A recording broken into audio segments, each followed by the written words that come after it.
अब कहता है कि हम 2 जगह से वेतन देते हैं। भैया तो सबूत इकट्ठा करो, न तो मुकदमा झेलने के लिए तैयार हो। 2 जगह से वेतन हुआ है कि नहीं हुआ है। ला इलाहा इल्लल्लाह मोहम्मद रसूलुल्लाह। खुदा तुम ही सब कुछ हो। हम तो शूद्र हैं, तो अशिक्षित हैं, शिक्षा मंत्री हैं, हम तो पढ़े नहीं भाई। आप शूद्र कहाँ हैं सर?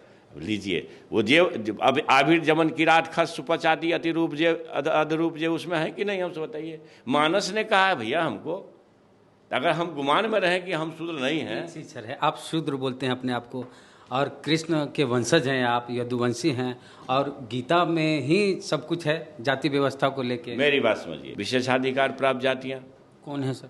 तो ब्राह्मण हैं, भूमियार हैं, राजपूत हैं, हमारे यहाँ लाला जी हैं। हिंदू धर्म में जातियों का बोझ लेकर के इस देश को आप ताकतवर नहीं बना सकते हैं। आप किस धर्म को मानते हैं?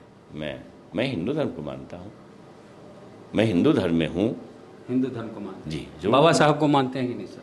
बाबा साहब को कौन नहीं मानेगा? जो सिरफिरा होगा वही नहीं मानेगा ना।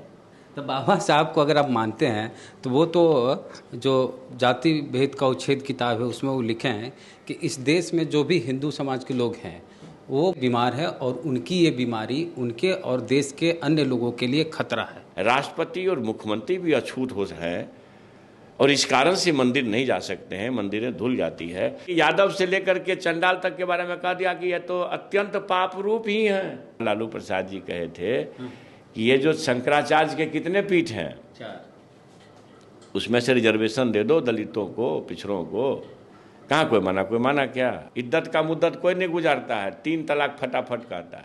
कौन 3 महीना 13 दिन के चक्कर में रहता है? तुलसीदास दुबे से आपकी लड़ाई क्यों हो रही है भैया? इसलिए न कह रहे हैं कि इन ग्रंथों में इसमें रहता है ना कि ब्राह्मण, क्षत्रिय,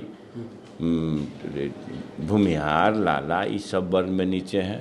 तो ये जात का कैसे गिना के दिया है?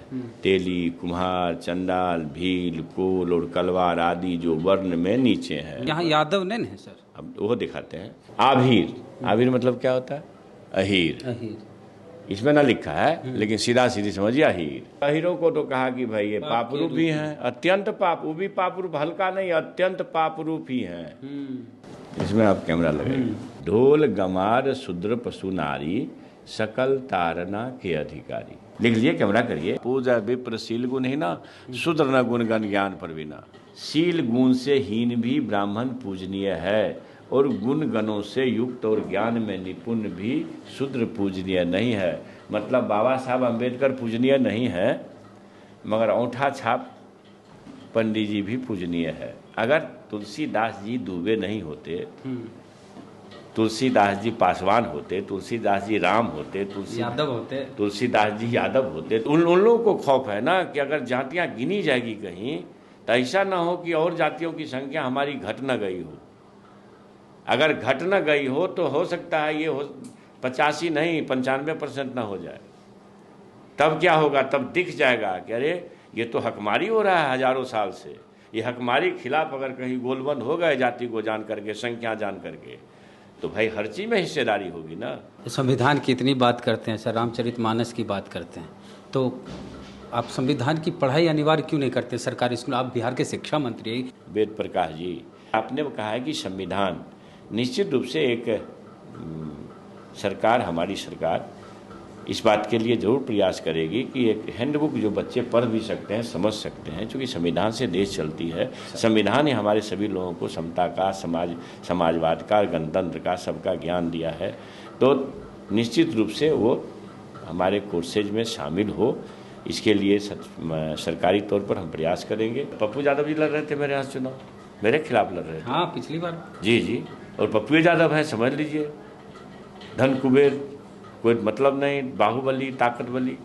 और थे तो आप ही साथ पहले। जमानत जब्त हो गया उनका, 6,500 वोट और लाते तब जमानत बचता उनका। लेकिन जो हमारे जो आधार वोट है उसमें से इनमारी किए। यादव वोट। मधेपुरा जहाँ से आप आते हैं वहाँ तो कहता है कि रोम में पोप और मधेपुरा में गोप। नहीं, ऐसा नहीं। हम गए वहाँ तो ऐसे ही बोल। देखिए, लोग बोलने के लिए तो आप जैसे लोग बदनाम करना चाहते हैं। हम बदनाम करेंगे सर। सुपौल और मधेपुरा दोनों सहरसा जिला में थे, तो इसे आप ही की तरह के लोग कहते थे कि रोम पोप का, सहरसा गोप का।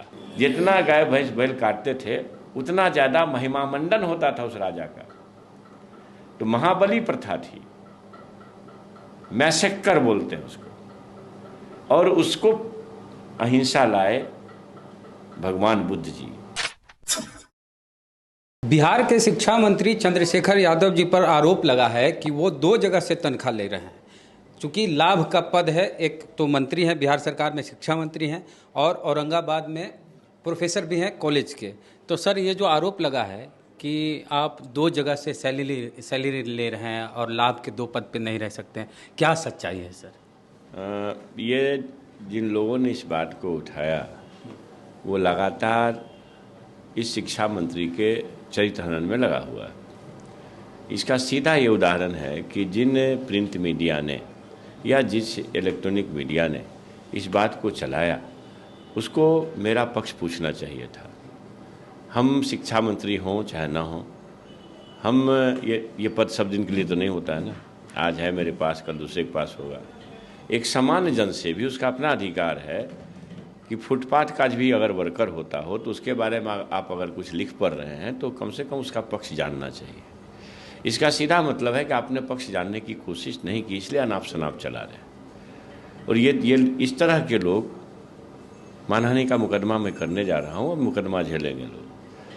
क्योंकि आज के तारीख में मैं बार बार ये कहता हूँ कि जब शूद्र भी पढ़ लिख गया है, इतना तो ज्ञान है ही ना कि हमको क्या करना चाहिए क्या नहीं करनी चाहिए।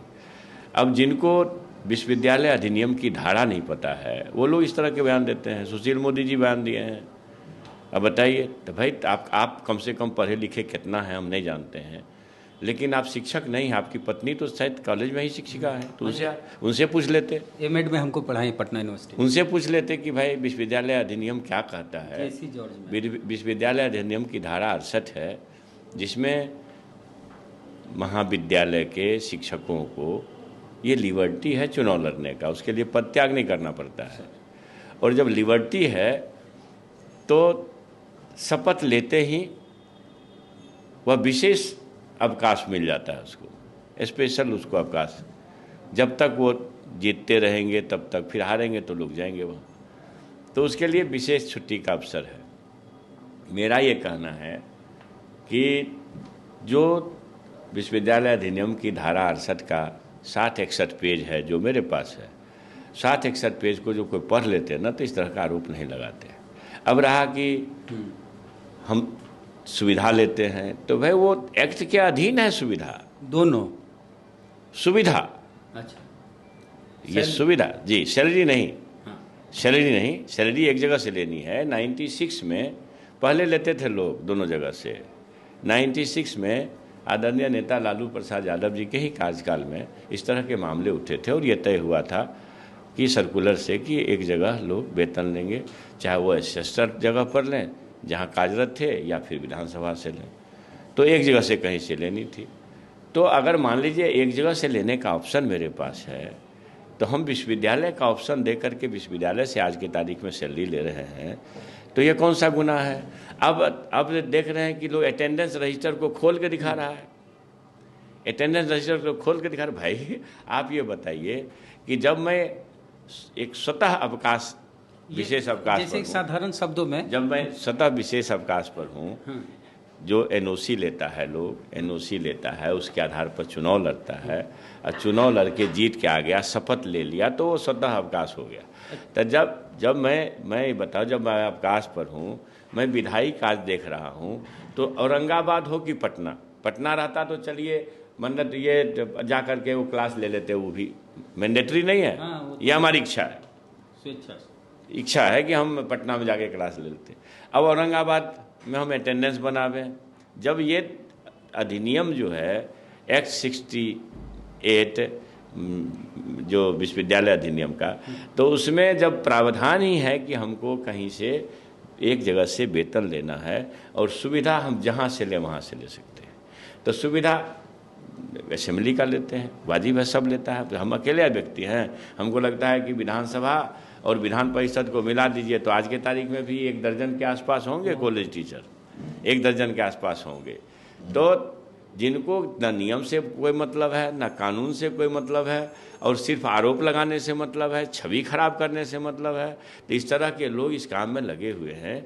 उसके जद में क्या है? इतने दिनों से क्यों नहीं बात उठ रही थी? क्यों उठी सर? देखिए उसके जद में क्या है, मैं इसी बात को लोग रेखांकित कर रहा हूँ। उसके जद में है कि जो शास्त्रों में, चाहे वो मनुस्मृति हो, मानस हो, या जो नया एगो संविधान तैयार हुआ है ना, बंच ऑफ थॉट, जिसके तरफ संविधान को रौंद करके जिसके तरफ देश को ले जाना चाहते हैं नफरतवादी लोग, इन ग्रंथों में जो शूद्रों को,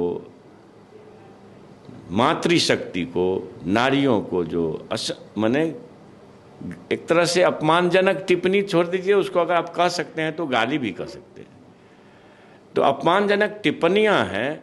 और उस अपमानजनक टिप्पणियों को चूंकि ये चंद्रशेखर एक ओबीसी समाज में पैदा होने वाला उठा दिया, तो देश में तो फतवा जारी हो गया, जिह्वा काट लेंगे, जो जिह्वा काट लेगा 10 करोड़ देंगे। और उसी चीज़ को मोहन भागवत जी ने एक कदम आगे बढ़ के कह दिया। मैंने तो ये कहा कि साहब पुरखों की गलती से ये जातियाँ बनी, ये जाति अभिशाप है। ये हिंदू धर्म में जातियों का बोझ लेकर के इस देश को आप ताकतवर नहीं बना सकते हैं। जिस देश में आज भी 140 करोड़ के आसपास अगर जनसंख्या है, 110 करोड़ लोग आज भी जाति के कारण अपमानित है, मंदिर नहीं जा सकते हैं, गंगा जल से धो दिया जाता है। बताइए ना, मुख्यमंत्री के पद पर आसीन व्यक्ति जीतन बाबू मांझी बड़ा उदाहरण है भाई, कि मधुबनी के मंदिर में गए, दुर्गा मंदिर में, मुख्यमंत्री थे, रसूख था, तो चलिए पूजा तो कर लिया, लोगों ने कुछ कहा, लेकिन पूजा करके आए तो गंगा जल से कि जिन लोगों ने धोया उनके खिलाफ देश के किसी लोगों ने फतवा नहीं दिया। राष्ट्रपति जी, हमारे राष्ट्रपति, तत्कालीन राष्ट्रपति कोविंद साहब सपत्नी गए जगन्नाथपुरी मंदिर में पूजा करने, गर्भगृह का दर्शन नहीं होने दिया साहब। राष्ट्रपति और मुख्यमंत्री भी अछूत हो हैं और इस कारण से मंदिर नहीं जा सकते हैं, मंदिरें धुल जाती है। तो मैं जब पढ़ता था 70 के दशक में इंटर में, तो बाबू जगजीवन राम इस देश के बड़े नेता होते थे। सरकार थी जनता पार्टी की, बाबू जगजीवन राम जहाँ तक मुझे याद है, शायद मैं अगर गलत ना हूँ तो डिफेंस मिनिस्टर थे, संभवतः डिफेंस मिनिस्टर थे उस सरकार में। तो वो डॉक्टर संपूर्णानंद जी की मूर्ति का अनावरण किए थे बनारस में, और संपूर्णानंद जी के मूर्ति का अनावरण करके गए तो पाखंडियों ने, षड्यंत्रकारियों ने उनको गंगा जल से धो के पवित्र किया था। तो एक तरह से समझिए 42, 43, 40 वर्ष पहले, और फिर आज से 6 साल पहले, 7 साल पहले, और आज से फिर 2 साल पहले, जब ये इसकी पुनरावृत्ति हो रही है, तो मैं शिक्षा मंत्री के रूप में आखिर क्या संदेश दूं, कौन सा समाज बनाओ? मर्यादा पुरुषोत्तम प्रभु श्री राम जी ने सबरी के जूठ बैर खाए, ऐसा समाज बनाओ कि फिर ये मंदिर में रोकने वाला समाज बनाओ? जहाँ मंदिर में रोकने वाला समाज बनेगा तो नफरत पैदा होगा। तो नफरत लेकर के क्या देश को ताकतवर बनाया जा सकता है? अभी बहुसंख्यक अभी ताज़ा उदाहरण है कि बहुत चल रहा है सर। मेरठ में एक फार्म हाउस की बुकिंग हुई शादी के लिए, शादी की बुकिंग होगी, 2 दिन पहले फार्म हाउस के मालिक को पता चला कि जिसकी शादी वो दलित है, 2 दिन पहले कैंसिल कर दिया, बोला कि दलित की शादी इसलिए फार्म हाउस नहीं देंगे। शादी के 2 दिन पहले बुकिंग रद्द कर दिया गया। अभी की खबर भाईजान, एक बार जानिए, एक घटना नहीं अनेकों घटना है। भाजपा शासित राज्यों में लिंचिंग किनकी हो रही है? भाजपा शासित राज्यों में अंबेडकर साहब जो सिंबल ऑफ नॉलेज, ज्ञान के प्रतीक, इस सदी के सबसे बड़े विद्वान, उनकी मूर्तियां तोड़ी जाती है। संविधान निर्माता जो सबको अधिकार, समता, समाजवाद, प्रजातांत्रिक, गणतांत्रिक देश का कॉन्सेप्ट को कानूनी रूप दिए, तो उनकी मूर्तियां कहाँ तोड़ी जा रही है? देख लिए हरियाणा, पंजाब, गुजरात, इस तरह के राज्यों में तोड़ी जाती है मूर्तियां। भाई तो क्यों नहीं कार्रवाई होती है? पार्लियामेंट कहाँ है? दिल्ली में। दिल्ली के गलियारे में नहीं, पार्लियामेंट के सड़कों पर जब संविधान को रौंदा जाता है, जलाया जाता है, तो कितने पर कार्रवाई हुई आज तक, कोई बताएगा? तो ये दुर्भाग्यपूर्ण बात है कि भाई हमको ऐसा दिखता है, मेरा अपना ज्ञान कहता है कि जो भी समाज सुधारक हुए, चाहे मर्यादा पुरुषोत्तम प्रभु श्री राम जी हों कि भगवान श्री कृष्ण जी हों, मर्यादा पुरुषोत्तम अगर सबरी के साथ खाए तो भगवान कृष्ण जी भी सुपन भगत के यहाँ खाए, जो लोग कहते हैं कि मल्लिक समाज में, मेहतर समाज में पैदा हुआ था। इसका मतलब है कि इस तरह के जो दिव्य शक्ति पैदा हुए हैं वो भी जाति व्यवस्था से कुपित थे। जब कुपित थे, दुखी थे, तो उन्होंने देखा कि भाई ये समाज तो समाज को ख़त्म कर देगा, बेड़ा गर्क कर देगा। इसलिए हम अगर इनके साथ खा लेंगे, इनके साथ यहाँ खा लेंगे, इनके साथ खा लेंगे, तो समाज उस पर चल पड़ेगा। मगर दुर्भाग्य देखिए, समाज क्या क्या माने ऐसे प्रभु मर्यादा पुरुषोत्तम राम हों, भगवान कृष्ण जी हों। हमारे यहाँ एक देव हैं, आपको आश्चर्य होगा और खुशी भी होगी, जिसकी चर्चा मैंने विधानसभा में किया। हमारे यहाँ एक देव है बाबा धर्मराज, 200-300 वर्ष पहले की कहानी है, जय दिन की नहीं है। लोक कंठ में उनकी स्तुति गाई जाती है, मालूम है? जिनको इन शास्त्रों में जे बरनाधम तेली कुम्हारा सुपच की रात कोल कलवारा, भाई जातियों का नाम गिना के कह दिया कि वर्ण में नीचे है। अहिरों के बारे में कहा, अभिर जमन की रात खस सपच आदि अति अधरूप जे। अहिर से लेकर के चंडाल तक बीच में किरात कोल सब है। तो मतलब इस धरती पर का यादव से लेकर मेहतर तक को, बल्कि यादव से लेकर के चंडाल तक के बारे में कह दिया कि यह तो अत्यंत पाप रूप ही हैं। तो दूसरे को क्यों नहीं कहा भाई? इसका मतलब अहिर से लेकर के चंडाल बीच में सब जाति आ गई। जेबर नाधम तेली कुमारा सुपच किरात कोल कलवारा सब जाति आ गई, या कुछ बची? मान लीजिए तो इधर अहिर आ ही गए और उधर मैंने सपच आ ही गए, कोल कलवार आदि आ ही गए, तो बचे कोई नहीं। तो इन जातियों का नाम गिनाकर इसका मतलब ये हुआ कि विशेषाधिकार प्राप्त जातियों को छोड़ करके, विशेषाधिकार प्राप्त जातियाँ कौन है सर? तो ब्राह्मण हैं, भूमियार हैं, राजपूत हैं, हमारे यहाँ लाला जी हैं। ऐसे इस देश में तो हर जाति हर जगह बैकवर्ड है, वो तो अलग बात है। आप भी जानते हैं, मंडल कमीशन का रिपोर्ट है कि कोई ऐसी जाति नहीं इस देश में जो किसी न किसी राज्य में ओबीसी नहीं है। अब यह है कि उसकी संख्या कहीं कम है, इसलिए ये मिर्ची लग रही है। ब्राह्मण, एक गिरीब ब्राह्मण, उसको तो अति पिछड़ा में डाल दिया। हाँ हाँ, मन में ये तो कह रहा कि इस देश में कोई जाति ऐसी नहीं है जो किसी न किसी राज्य में पिछड़ी जाति में शामिल नहीं है। लेकिन ये बहुसंख्यक लोग जो हैं, जो सबका हक, मैंने बहुसंख्यकों का जो हकमारी हजारों वर्षों से किए हैं, वो विशेषाधिकार प्राप्त जाति है। अगर आप भगवान बुद्ध के विचारों का उत्थान पढ़ेंगे ना, उत्तर वैदिक काल में ही भगवान बुद्ध जी आए हैं, तो अगर भगवान बुद्ध के विचारों के उत्थान को पढ़ेंगे तो पहला कारण है, कोई डिबेट करे तो, कोई इतिहास पढ़े तो, हम तो शूद्र हैं तो अशिक्षित हैं, शिक्षा मंत्री हैं, हम तो पढ़े नहीं भाई। आप शूद्र कहाँ हैं सर? लीजिए वो जे अब आबिर जमन की रात खस सुपचाती अति रूप जे अधरूप जे, उसमें है कि नहीं? हमसे बताइए। मानस ने कहा है भैया हमको, अगर हम गुमान में रहें कि हम शूद्र नहीं हैं। सर है, आप शूद्र बोलते हैं अपने आप को, और कृष्ण के वंशज हैं आप, यदुवंशी हैं, और गीता में ही सब कुछ है जाति व्यवस्था को लेके। मेरी बात समझिए, मैं ये कह रहा हूँ कि अगर मैं शूद्र नहीं हूँ तो पिछड़ी जाति को क्या कहा गया है सो बताइए। यादव तो संपूर्ण देश का पिछड़ी जाति है ना। यादव तो क्षत्रिय है सर।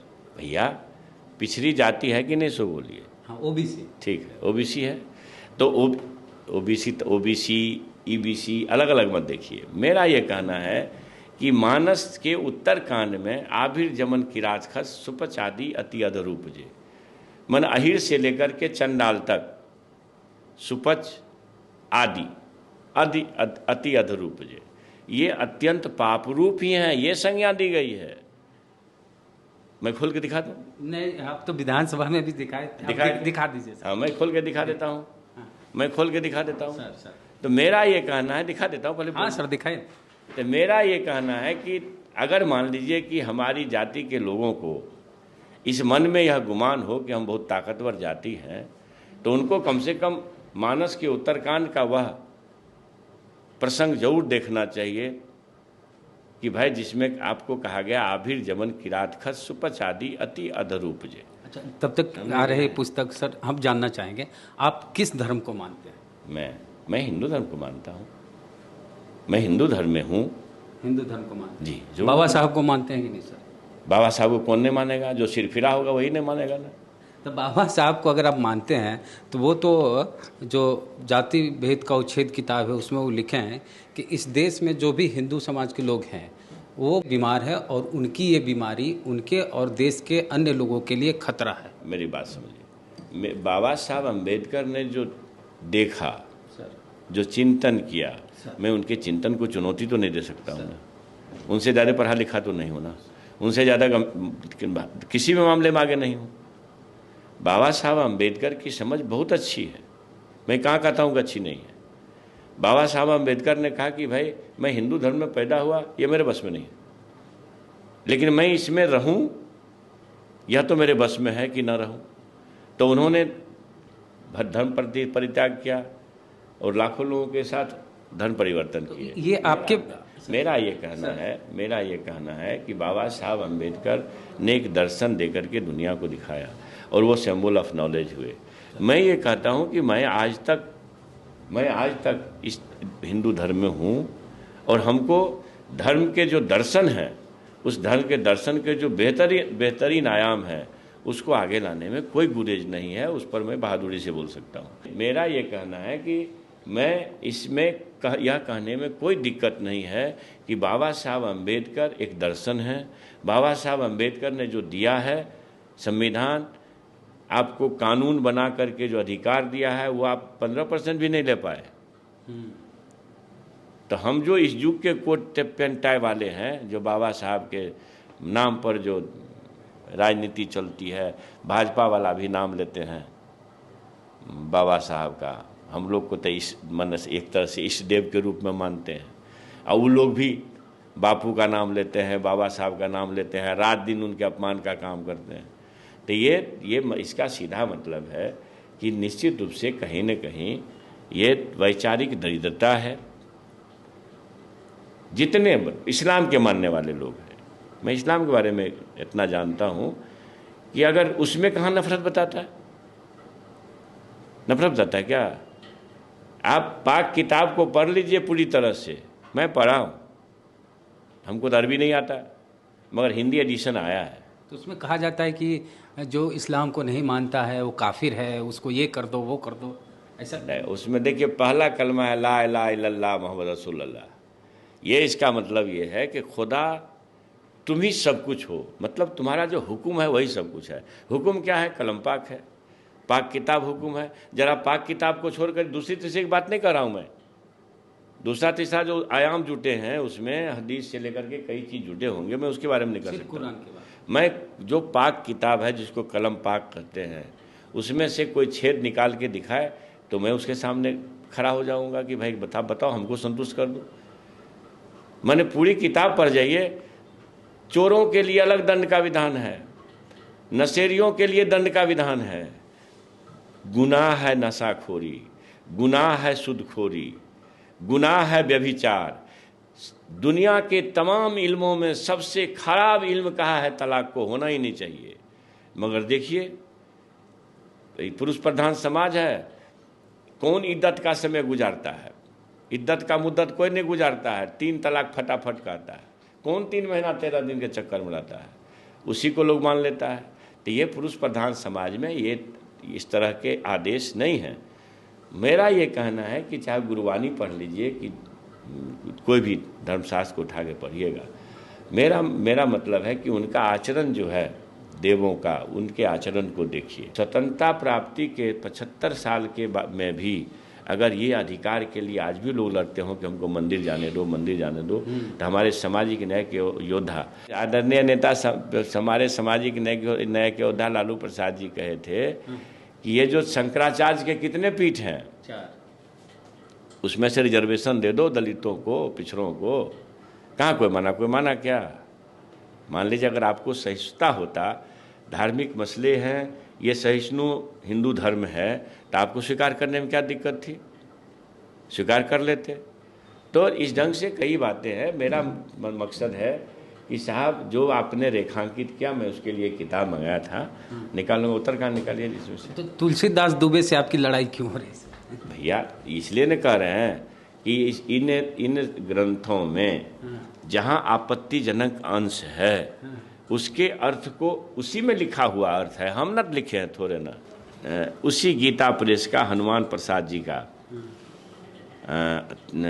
ये टीकाकार, हनुमान प्रसाद पोद्दार इसके टीकाकार हैं, और हनुमान प्रसाद पोद्दार ही उसके भी टीकाकार हैं। तो हनुमान प्रसाद पोद्दार मर गए, उसके बाद वो टीका आया। सब हनुमान प्रसाद पोद्दार के जमाने का ये 8 रुपया 50 पैसे का है। ये देखिए, जे बरनाधम तेली कुम्हारा, सुपच की रात कोल कलवारा, नारी मुई गृह संपत्ति नासी, मूर मुराई होई सन्यासी। मैं तेली, कुम्हार, चंडाल, भील, कोल और कलवार आदि वर्ण में नीचे है। दूसरा आदमी का नाम क्यों नहीं दिया? इसमें नहीं दिया है वर्ण में नीचे जी। स्त्री के मरने पर, हाँ, वो तो ये बात दूसरे लाइन का अर्थ बताता है कि जो ये लोग स्त्री के मरने पर अथवा घर की संपत्ति नष्ट होने पर सिर मुड़ाकर सन्यासी हो जाते हैं। मेरा ये कहना है कि इन जातियों का नाम गिना करके 5-6 जाति इसमें है, इसमें लिखा है कि ये लोग वर्ण में नीचे है जी, है ना। ऐसे में तो हमारे प्रधानमंत्री तो भाई ये बताइए कि इसमें रहता है ना कि ब्राह्मण, क्षत्रिय, भूमिहार, लाला, ये सब वर्ण में नीचे हैं। तो ये जात का कैसे गिना के दिया है? तेली, कुम्हार, चंडाल, भील, कोल और कलवार आदि जो वर्ण में नीचे हैं। स्त्रियों के मरने पर वर्ण में नीचे आ गया कि नहीं? वर्ण में ऊंचे नहीं लिखा हुआ है, नीचे स्त्रियों के मरने, यहाँ यादव नहीं है सर, अब वो दिखाते हैं। स्त्रियों के मरने पर अथवा घर की संपत्ति नष्ट हो जाने पर सिर मुड़ा के सन्यासी हो जाते हैं। एक बताइए कि किसके घर में लोग मरता है सिर नहीं मुड़ाता है? हम तो नहीं मानते हैं इन सब चीज़ों। भैया आज आप, लेकिन जाति के आधार पर देखें तो लोग मानते हैं, बैकवर्ड में भी फॉरवर्ड में भी।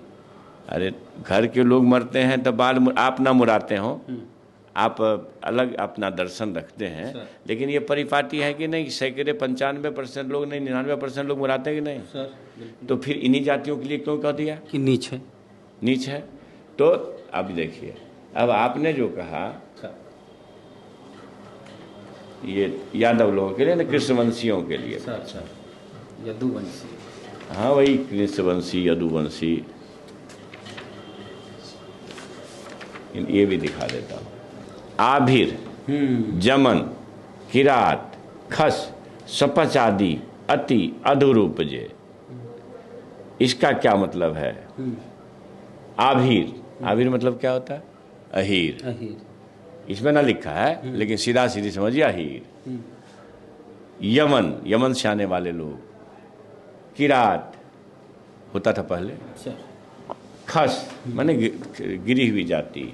सुपच, चंडाल आदि जो अत्यंत पापरूप ही हैं। आप इसमें देखिए, उधर कहा वर्ण में नीचे है, और अहीरों को तो कहा कि भाई ये पापरूप ही हैं, अत्यंत पाप, वो भी पापरूप, हल्का नहीं, अत्यंत पापरूप ही हैं। वे भी केवल एक बार जिनका नाम लेकर पवित्र हो जाते हैं, उस श्री राम जी को मैं नमस्कार करता हूँ। माने ये जो पापी लोग हैं, इसमें यादव भी है। अब लीजिए ना, आभिर मैंने दूसरा होता होगा तो मेरी बात गलत हो जाए। नहीं, आभिर का अर्थ खोज लीजिए। इसमें यही कहा गया मतलब अहीर होता है। तो बस जितना इसमें पापी कहा गया है, अत्यंत पापी, तो इसमें यह भी कहा गया कि श्री राम जी को नमस्कार करते हैं। ये ना बात है कि मान लीजिए मर्यादा पुरुषोत्तम प्रभु श्री राम जी को का नाम लेकर के लोग पाप मुक्त हो जाते हैं, तो भाई जो विशेषाधिकार प्राप्त जातियां हैं उनके लिए तो नहीं है इसमें, उनके लिए तो नहीं है। ये जो है ये उत्तरकांड वाला कहाँ, ये कहाँ जी? सुंदरकांड। इसमें आप कैमरा लगाइए। परुभल किन्नी मोहिषिक दिन्नी, मर्यादा पुनि तुम्हरी किन्नी, ढोल गमार शूद्र पशु नारी, सकल तारना के अधिकारी। क्या है भाई? प्रभु ने अच्छा किया जो मुझे शिक्षा दी, मैंने दंड दी। सीख का मतलब ये है, परुभल किन्नी मोहिषिक दिन्नी, सीख मतलब शिक्षा देना, किंतु मर्यादा भी आपकी ही बनाई हुई है। मतलब ये समुद्र कहता है प्रभु श्री राम जी से। तो आप ये समझिए कि मैं ढोल गमार शूद्र पशु और स्त्री के तरह ही हूँ, जो बिना सीख और दंड के सुधरने वाला नहीं हूँ। तो इसलिए यहाँ पर लिखा है ढोल गमार शूद्र पशु और स्त्री ये सब दंड के अधिकारी। दंड है कि नहीं? देखिए इसमें तो दंड है। अब देखिए, अब ये जो है नैका में शिक्षा हो गया, नैका में शिक्षा हो गया। तो इसका मतलब है कि ये संपूर्ण नारी शक्ति, मातृशक्ति, जिसके उदर से हम आप सभी पैदा होते हैं। हमको लगता है इस धरती पर अगर कोई पवित्र कौम है तो वो नारी शक्ति से ज़्यादा कोई पवित्र कौम नहीं है। उसके बारे में अगर इस तरह की मने आपत्तिजनक अंश जोड़े गए हों, ढोल गमार शूद्र पशु नारी सकल तारना के अधिकारी, इसका मतलब है कि जैसे जैसे समाज में जागृति हुई, पेरियार फूले, पेरियार ललित सिंह यादव सरीखे लोग आए, बहुजनों में जागृति हुई, तो जागृति को देख करके भय से षड्यंत्रकारियों ने यहाँ पर शिक्षा जोड़ दिया। देखिए ये क्या है, यहाँ पर शिक्षा जोड़ दिया। ये देखिए है ना शिक्षा। अब यहाँ है दंड। मैंने लिखा क्या? ये तो टीकाकार ने लिखा। और यहाँ है शिक्षा जी। इसका मतलब ये षड्यंत्रकारी किसी भी स्तर तक जा सकते हैं, किसी भी स्तर तक बरगला सकते हैं लोगों को। शास्त्र में ये परिवर्तन कर सकते हैं तो हम लोग कहने से कर दो ना। हम लोग तो यही कहते हैं ना कि जो आपत्तिजनक अंश है उसको हटाओ। इसका क्या करेगा? पूज्य विप्र सकल गुणहीना, वो भी बता देता हूँ। ये तो देख लीजिए ना, ये एडिशन है, इसको पढ़िए। हनुमान प्रसाद पोदार है। हाँ पोदार है ये। लिख लीजिए, कैमरा करिए, ऐसा नहीं कि टीकाकार बदल गया है। कैमरा करिए, समझे कि नहीं? ये हनुमान प्रसाद पोदार है। और ये रामचरितमानस है सर, है ना? सचित्र सटीक मोटा टाइप। अब ये देखिए इसकी कीमत उस समय, यहाँ देखिए 8 रुपया है सर, 8 रुपया 50 पैसे। यदि संस्करण कौन सा है सो देख लीजिए, देख रहे हैं? अच्छा, इस समय तक 5,48,200 प्रति बिक चुकी थी, छप चुकी थी, मुद्रण हुआ था। अब ये गीता प्रेस है, देखिए यही है। ऐसा नहीं कि मैं दूसरा बदल दिया हूँ, नहीं। लोग कहेंगे कि दूसरा किताब लेके तो न घूम रहा है। ये देखिए गीता प्रेस गोरखपुर, यही किताब है, पूज्य विप्र, यही किताब है, गीता प्रेस गोरखपुर। ऐसा ना किताब बदल दिए, हम अपने से नहीं छपा लिए। यही 450 हो गया। नहीं, 120 रुपया जब से हुआ तब इस परिवर्तन में 120 रुपया वाला भी है मेरे पास। अच्छा। ये नहीं कि नया परिवर्तन हुआ, ऐसा नहीं है। भजन होता है हर जगह, तो उसमें ये बराबर न कहीं आ जाए, नारियों के बीच में गुस्सा न हो जाए, इसलिए उसको शिक्षा कर दिया। मगर देखिए अरण्य कांड में जो प्रभु श्री राम से हमारे तुलसीदास जी ने जो कहवाया है, हाँ ये देखिए, है ना? सापत तारत परुष कहंता विप्र पूज्य अस गावहि संता पूजा विप्र शील गुण ही ना शूद्र न गुण गण ज्ञान परवीना। ये प्रभु, अब ये देखिए 2200 वर्ष के बाद इस मानस की रचना हुई है। प्रभु श्री राम जी के मैंने 2200 वर्ष के बाद अब ये जो रचना हुई है, तो पात्रों के मुंह में बोली कौन भरता है? लेखक। तो लेखक ने प्रभु श्री राम जी से कहवाया है कि सापत, देखिए कैमरा इधर करिए, सापत तारत हो गया।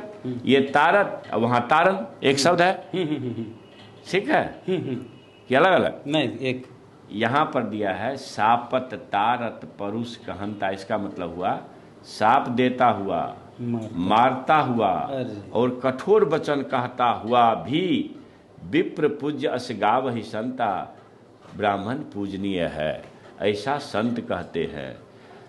पूजा विप्र शील गुण ही ना शूद्र न गुण गण ज्ञान प्रवीणा। शील गुण से हीन भी ब्राह्मण पूजनीय है और गुण गणों से युक्त और ज्ञान में निपुण भी शूद्र पूजनीय नहीं है। मतलब बाबा साहब अम्बेडकर पूजनीय नहीं है, मगर औंठा छाप पंडित जी भी पूजनीय है। अब ये कौन कहा हुआ है? अगर तुलसीदास जी दुबे नहीं होते, तुलसीदास जी पासवान होते, तुलसीदास जी राम होते, तुलसीदास जी यादव होते, तुलसीदास जी कलवार होते, मतलब इस तरह के अनंत जात होते, तब तो माना जाता। तो इसका मतलब ये है कि विशेषाधिकार प्राप्त जातियां जिसके विरुद्ध है, भगवान बुद्ध का पूरा दर्शन है, जिसने जो देखा तांडव जाति के नाम पर यहाँ। तो अब अगर भगवान बुद्ध जी के विचारों का उत्थान, मैं पढ़ा हूँ भाई साहब, सर मैं पढ़ा। आप प्रोफेसर हैं? राइज ऑफ बुद्धिज्म पढ़ा हूँ, पर प्रोफेसर तो मैं जूलॉजी का हूँ, लेकिन सामाजिक चीज़ों से सरोकार रहती है। तो rise of Buddhism, causes behind rise of Buddhism, Buddha विचारों के उत्थान के कारण क्या है, तो उसमें मैं पढ़ा हूँ। और उसमें पहला कारण है अस्पृश्यों का साथ लेना। एक क्रांतिकारी विचार जिन्होंने इस धरती पर पहली बार जो मनुवाद द्वारा बनाई गई अछूत जातियां हैं उसको साथ किया। दूसरा कारण है नारियों का साथ। वो भी भाई शिक्षा और संपत्ति का अधिकार तो इन लोगों ने था ना, नारियों का साथ लेना। तो आप समझ लीजिए, एक बहुसंख्यक समाज के लोग को जो सम्मान मिला, तो उनका दर्शन पूरे अखंड भारत में फैला। और संपूर्ण विश्व में अगर भारत विश्व गुरु हुआ है तो वो काल वही है, समझे कि नहीं? पाखंडियों के काल में हल्का फुल्का कोई राज किया है, लेकिन उतना सुनहरा काल नहीं कहा जाता है। दुनिया भर के लोग जो पढ़ने आते थे हमारे नालंदा विश्वविद्यालय में, विक्रमशिला विश्वविद्यालय में, वेनसांग फाहियान भी आए थे पढ़ने के लिए अशोक महान के काल में, जहाँ तक मुझे याद है। तो वो दुनिया जो ले गए यहाँ से बुद्धिज्म को, तो दुनिया के 100 देशों में बुद्ध विचार के लोग हैं, जिसमें कई देश ऐसे हैं, थाईलैंड, भूटान, क्या कहते हैं वो उधर कंबोडिया है, थाईलैंड के बगल में कंबोडिया है। तो मैंने इस तरह से श्रीलंका है, चीन है, चीन में कोई धर्म नहीं है, लेकिन खोजिए तब बुद्ध जी का ही मिलेगा वहाँ। ठीक है, कम्युनिस्ट कंट्री है, लेकिन वही वेनसांग और फाहियान तो वहीं के थे, चीन के थे। तो स्पष्ट है कि यह तीसरा कारण था राइज ऑफ बुद्धिज्म का, कि यहाँ पर हिंदू धर्म व्यवस्था में पहले महाबलि प्रथा थी। राजा लोग जितना गाय भैंस बैल काटते थे ना, जो हिंदू धर्म के प्रवचनकर्ता लोग बने हुए हैं उनको पता नहीं, जानते हैं कि नहीं, मैं नहीं कह सकता, लेकिन जितना गाय भैंस बैल काटते थे उतना ज़्यादा महिमा मंडन होता था उस राजा का। तो महाबलि प्रथा थी, मैसेक्कर बोलते हैं उसको, और उसको अहिंसा लाए भगवान बुद्ध जी। अहिंसा लाए तो जो बड़ा किसान वर्ग है, पीजेंटी क्लास, उसको लगा कि उस समय तक लोहे का प्रचलन हो चुका था, लोहे के हल की जुताई शुरू हो गई थी। तो जो बड़ा वर्ग है किसान का, उसको लगा कि अहिंसा जब तक ना अपनाएंगे तब तक जंगल साफ कैसे होगा, तो मेरी माली हालत ठीक कैसे होगी। जानवर बचेगा तो जानवर तो खेत जोतेगा, जानवर तो जंगल काटेगा, जानवर तो मिट्टी ढीला करेगा, तो वही हल से करेगा। इसलिए अहिंसा को लोगों ने पसंद किया। 3 बड़े कारण थे। और उस समय का मैरिज सिस्टम पढ़ लीजिए, कौन किससे शादी कर सकता था? तो प्रिविलेज क्लास है, सबसे ऊपर में हमारे ब्राह्मण लोग थे कि वो क्षत्रिय कन्या को ले सकते थे, वैश्य तक को ले सकते थे। शुद्ध तो खैर अछूत था, उसको ले नहीं सकते थे। क्षत्रिय कन्या ले सकते थे, पंडित का नहीं ले सकते थे। वैश्य का ले सकते थे, वो भी क्षत्रिय का नहीं ले सकते थे। यही था, मैरिज सिस्टम था उससे। पर भाई कोई पढ़े तो सही इस बात। वो तो अभियो चलवे करता है सर। तो अभी नहीं, अखबार में विज्ञापन आता है, अखबार के वर्गीकृत विज्ञापन क्या रहता है? उपरेम ब्राह्मण, क्षत्रिय, वैश्य, शूद्र, अन्य।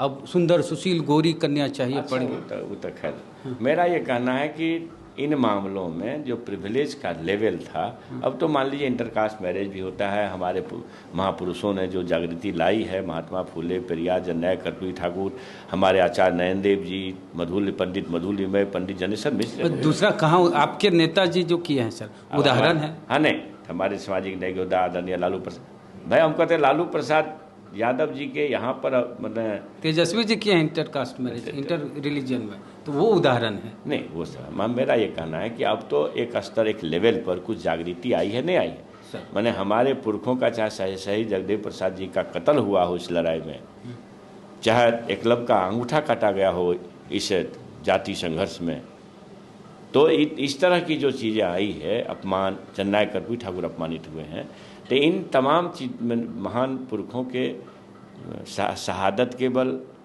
योगदान के बल, अपमान के बल जो कुछ जागृति आई है, जिसमें अभी कई मील चलना बाकी है, और उसको, उस व्यवस्था को फिर से लोग को स्थापित करना चाहता हो, वही संविधान को रोकने का प्रयास कर रहा है, वही नया संविधान बंच ऑफ थॉट लाना चाहता है। संविधान की इतनी बात करते हैं सर, रामचरितमानस की बात करते हैं, तो आप संविधान की पढ़ाई अनिवार्य क्यों नहीं करते सरकारी स्कूल? आप बिहार के शिक्षा मंत्री, इतने बड़े प्रदेश में। देख लिए, बाबा साहब अम्बेडकर की जीवनी तो पढ़ाई जाती है बिहार के स्कूलों में सर। बाबा साहब अम्बेडकर की जीवनी, भला बाबा साहब अम्बेडकर की जीवनी को पढ़ना ये बड़ी चीज़ है। अब यह आपने कहा है कि संविधान, निश्चित रूप से एक सरकार, हमारी सरकार इस बात के लिए जरूर प्रयास करेगी कि एक हैंडबुक जो बच्चे पढ़ भी सकते हैं, समझ सकते हैं, क्योंकि संविधान से देश चलती है। संविधान ही हमारे सभी लोगों को समता का, समाजवाद का, गणतंत्र का, सबका ज्ञान दिया है। तो निश्चित रूप से वो हमारे कोर्सेज में शामिल हो, इसके लिए सरकारी तौर पर हम प्रयास करेंगे, और हमें उम्मीद है कि हमारे लीडरशिप भी इस बात को मानेंगे। लेकिन ये मैं कह रहा हूँ कि बाबा साहब अम्बेडकर से गुरेज किसको है? ऐसे तत्व को है जो आज भी संविधान को का निर्माता बाबा साहब अम्बेडकर के नाम पर राजनीति करना चाहते हैं, मगर बाबा साहब के अपमान का रात दिन काम करते हैं। वो आहिस्ते से बंच ऑफ थॉट और मनुस्मृति को लाना चाहते हैं। तो यही लोग इस तरह के काम में लगे हुए हैं। इसलिए मैंने जो सच्चाई है दुनिया के सामने रखी है कि समाज समझे, और किसी से नफरत नहीं सिखाने की बात करते हैं। भैया हम कहते हैं बीपी सिंह 37 वर्ष में थे, किसी ने नहीं दिया आरक्षण। बीपी सिंह साहब तो नहीं थे पिछड़ी जाति के, दलित जाति के।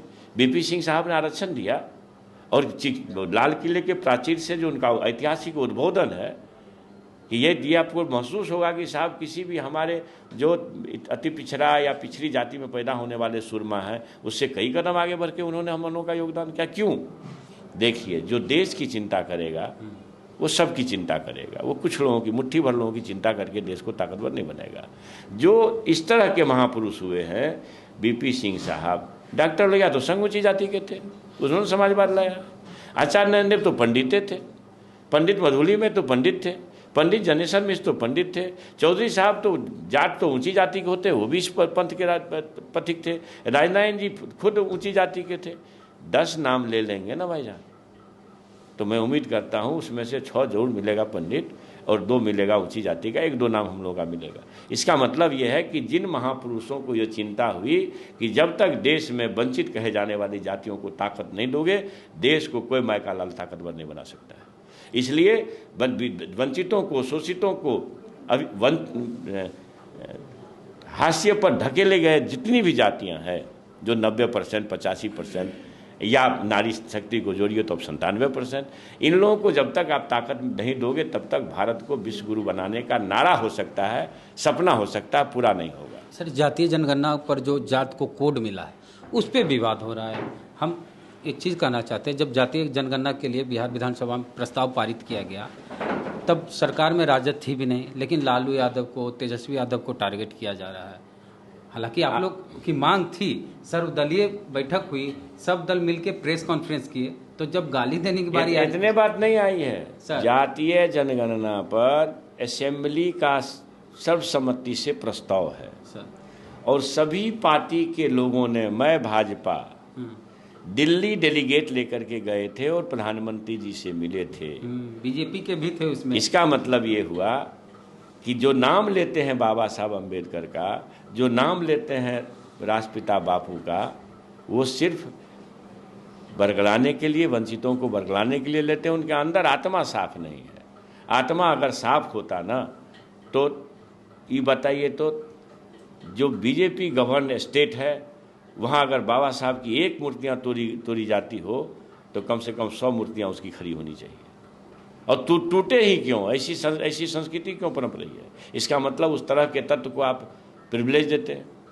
हमारे बिहार में अभी सब तो रिपोर्ट आ गया, क्यों भाग गए लोग? सरकार बहस करने के लिए तैयार थी, विपक्ष के लोग क्यों भाग गए? क्योंकि उसकी कली खुल जाती कि कौन कौन लोग उसमें शामिल है। सारे बजरंग दल भाजपा के लोग, रिपोर्ट आ जाएगा, पता चल जाएगा। अभी तो मान लीजिए सामने आ गया है, बहुत चीज़ आप लोग भी समझते हैं।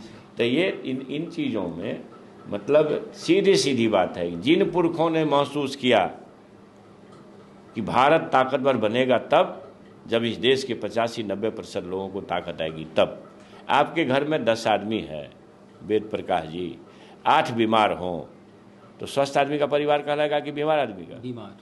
इस देश की 140 करोड़ जनसंख्या में से 110 करोड़ लोग आज भी जाति कारण अपमानित है। जाति कारण संचिकाएँ सचिवालय में रुक जाती है। तो जब तक उसको आप मेन स्ट्रीम में नहीं लाएंगे तब तक देश को कैसे ताकतवर बना सकते हैं?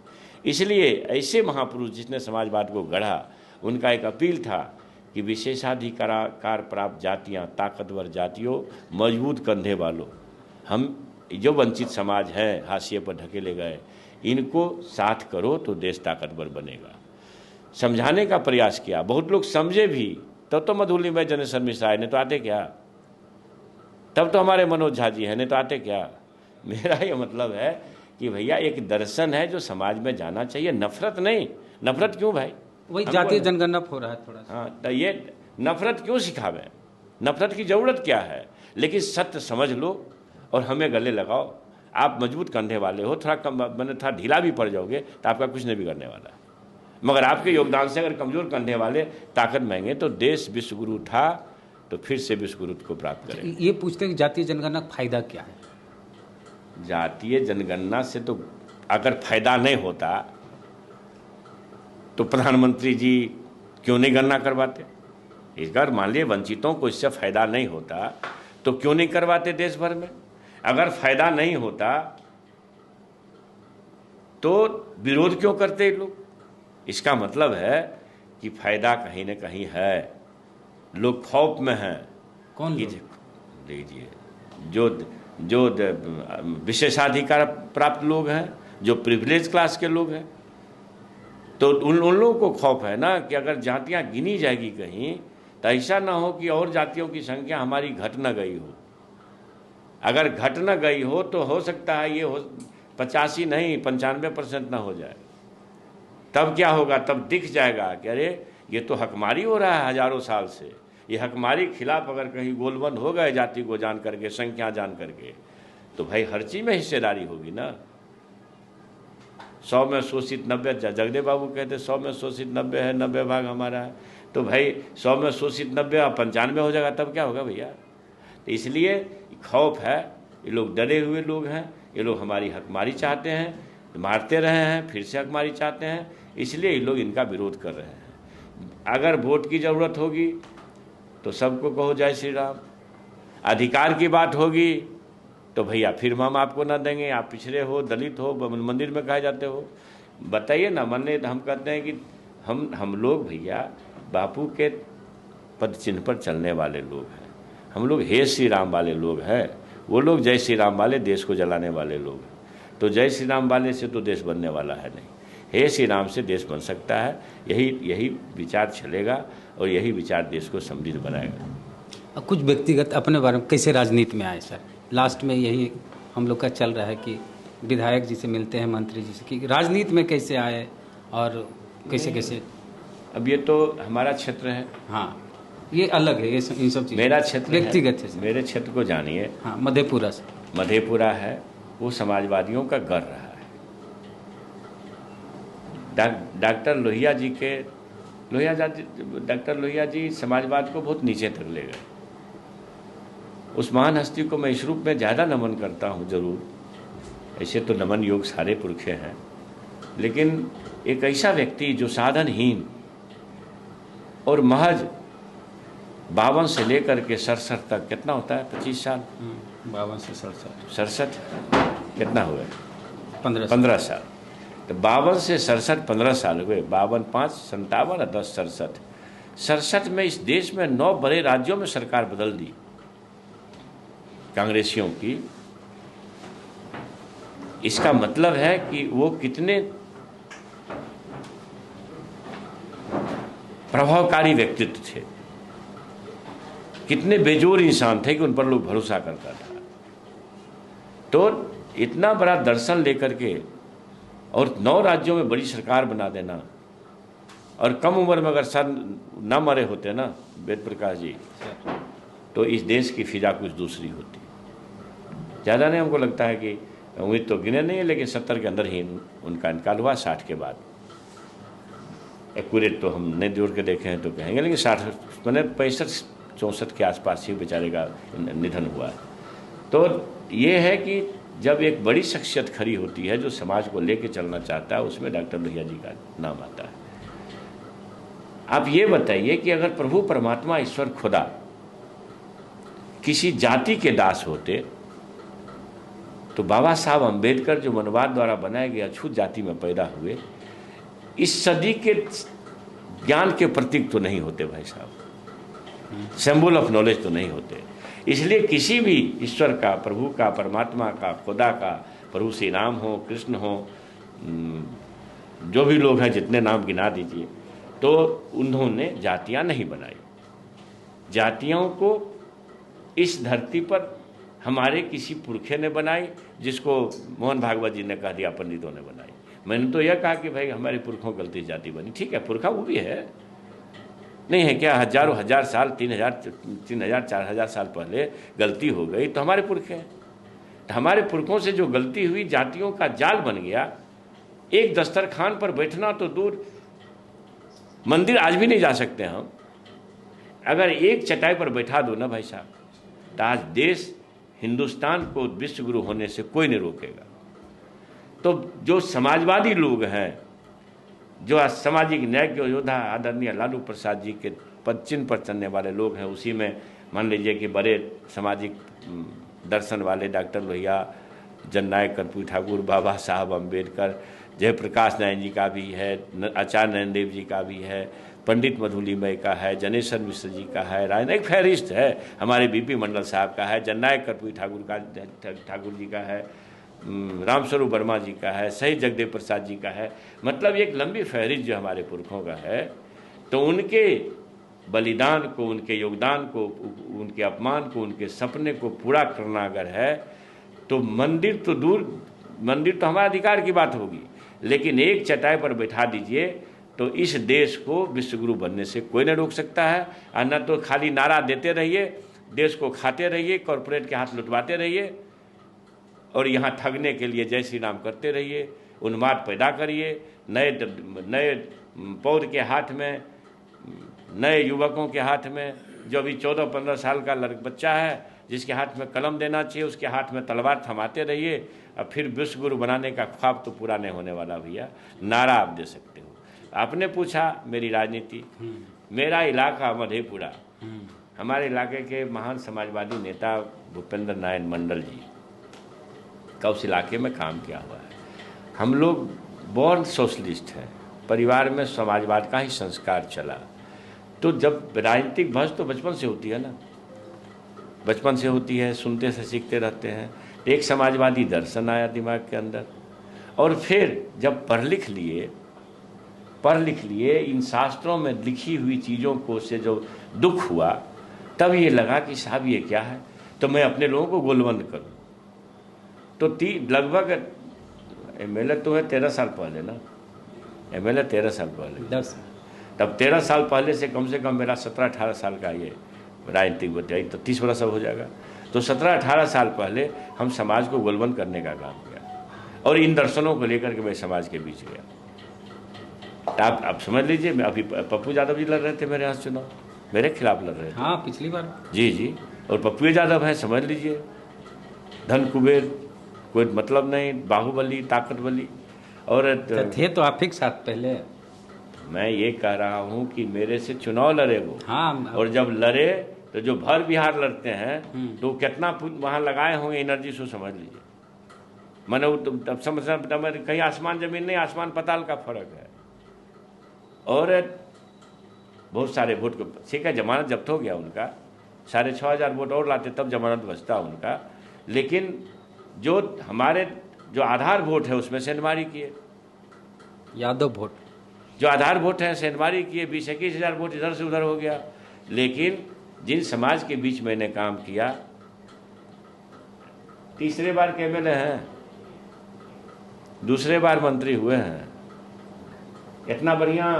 पर सब रूम में घुस जाइए, सोफा में मेरे आज तक तो नहीं है। ये भी लग रहा है एमएलए क्वार्टर है सर। नहीं, एमएलए क्वार्टर ही है। तो मंत्री हुए। अच्छा, जो आवास मिला है तो वो थोड़ा सा उसका ठेकेदार धीमा हो गया।